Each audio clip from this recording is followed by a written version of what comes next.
So say you're working with somebody to set up a resolution. What do you think is the main factor that led you to actually setting up that resolution with someone?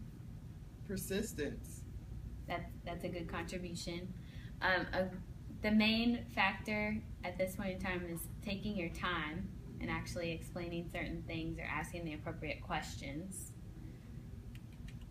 For instance, a lot of stall tactics, or we talk to a lot of people that try to talk their way out of paying their bills on a daily basis.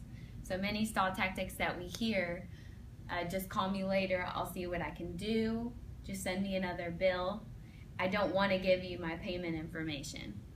Well, if you ask why, this opens up the door for conversation, because many representatives will take this as an indication to just hurry up, wrap up the call, and get on to the next one. But you could be hurting your collections or your chances of potentially setting up a resolution. By asking why, I'm getting down to the root cause of why they're avoiding this in the first place. You could actually set something up with them that works within their means, as opposed to just continuously wrapping up and going on to the next one. Another important factor in setting up a payment resolution with consumers is doing your research.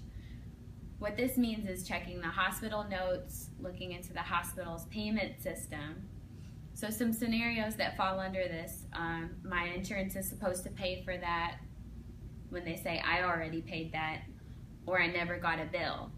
By checking the hospital's payment system or the hospital's notes, you can look at the dates and explain, well, you've already had the chance to follow up with your insurance, you've already had the chance to get a bill, you've been billed multiple times, or you can check for the payments that have been made on the account, or if there's any associated accounts in there.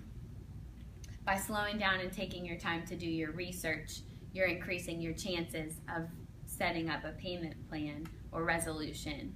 But if you continuously move on to the next one after the next one after the next one, you could be hurting your collections. Another important factor is to express urgency. We can do this in many ways. Some of the good tactics that I like to use, I take the time to explain to them if we haven't reported it to their credit yet, because a lot of consumers or debtors, they assume that once an account hits collections, it automatically hits their credit. Well, they don't realize that there's a grace period in some agencies, and by taking the time to explain that to them, they may be more apt to pay that off right away. Another one is explaining that this is the last stop for this account. Once it goes back out to the facility, it's on their own discretion on what they want to do with it from there. Many consumers hear the nightmare stories about hospitals taking their debts into litigation. They don't want to deal with that. And then another way to express urgency or hurry up and get this account wrapped up is to offer them the settlement. Present it in a way that you're pulling strings to save them money, or that you're cutting them a good deal, and that way they'll be more apt to pay the settlement to save some money, because they don't want this account in collections any more than we do. But if you don't take the time to explain to them these aspects, they may just lose all interest and not be as engaged in the conversation, leading to them either hanging up or setting up empty promises. It's also important to set your expectations. We can do this by letting them know that collection efforts will continue. So if we don't set something up with you right now, you're still going to get calls. Or letting them know that if they hang up, they're still going to get calls. You can give a deadline for everything. It's very important. If you're letting them call back, set a deadline for it and make sure you let them know that is when we're giving you the opportunity to call back. Or a payment.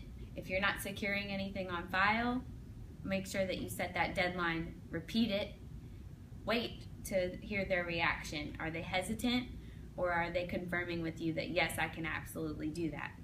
If they're hesitant, take the time to ask more questions. We don't want to set up empty promises.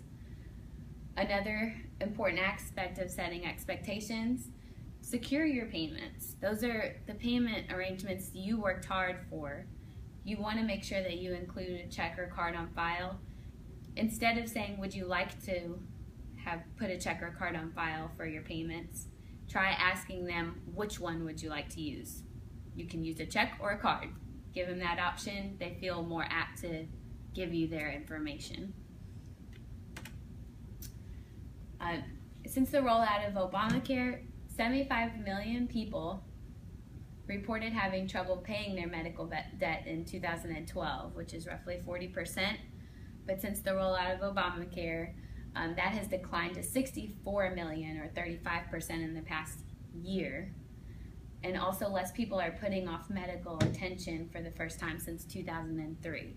This means that many more people are going into the hospitals and they're having aid in helping them pay, which means they have balances that are more flexible. They're able to work with them more. They have more resources to work something out.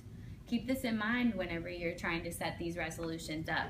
Every time they automatically jump the gun and say, I don't have money, or whatever the stall tactic is, keep this in mind.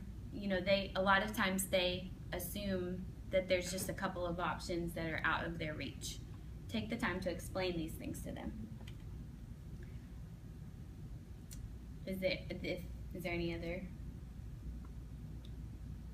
No questions. No questions.